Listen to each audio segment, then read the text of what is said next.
Hello and welcome to another installment of Liberty Nation's Swamponomics videocast. I am Andrew Moran, Ellen's economics correspondent. Each week, I dive into the morass of top economic news stories and fish on compelling narratives, or I retrieve fallacies that have been accepted as conventional wisdom by the swamped creatures for years. This week, is it morning or mourning in Joe Biden's America?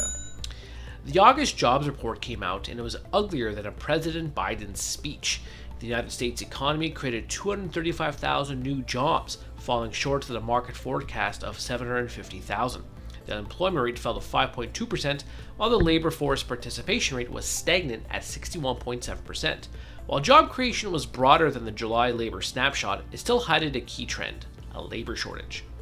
Despite employers raising compensation rates and the average hourly rate jumping 0.6% to nearly $31 in August, workers are not chomping at the bit for employment opportunities. Some market analysts are hopeful that the September jobs report will be a significant improvement since kids return to school and parents search for work again.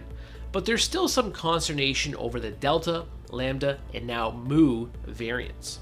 For now, the US has yet to recuperate all of jobs that were lost at the start of the coronavirus pandemic. Total non-farm employment remains 5.3 million jobs below the peak in February 2020. Plus, considering how roughly 12 million Americans remain on the public dime, it could be some time before the employment situation returns to the place it was at prior to the global health crisis. On the same day as the job numbers, the Purchasing Managers Index, or PMI, readings were published. These are generally the direction of economic trends in manufacturing and service industries in the US today. The IHS Market Composite and Service PMIs fell to 55.4 and 55.1 respectively in August. Anything above 50 indicates expansion. The Institute of Supply Management non-manufacturing PMI declined to 61.7 last month. The monthly ISM measurement found declines in business activity, new orders, and employment, complemented by higher prices.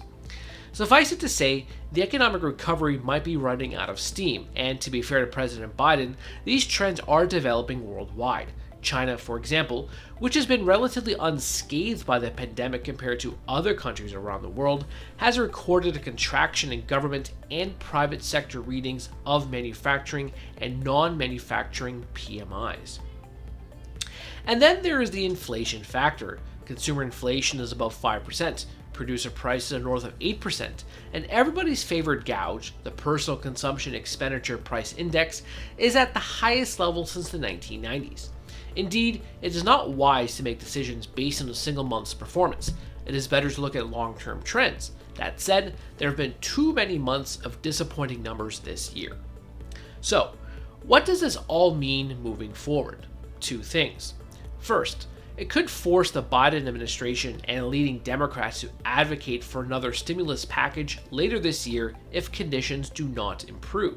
For the last several months, dozens of Democrats have been pushing for another stimulus check, with some calling for a perpetual monthly check until the coronavirus pandemic is over. Second, the Federal Reserve might reconsider tapering its $120 billion a month quantitative easing program. Fed Chair Jerome Powell essentially signaled that the central bank would initiate the tapering at the end of the year, leaving interest rates near zero for longer.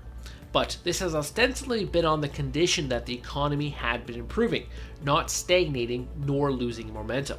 Put simply, the Fed, as Liberty Nation recently warned, could taper the taper. Is the US better off now than it was a year ago? COVID cases are surging, mask mandates are making a comeback, pro-vaxxers are diminishing the efficacy of vaccines, health officials are in a frenzy over droplets, and the government is still spending money it does not have. Well, at least ballparks will be full for October postseason baseball. For now. That's it for me this week.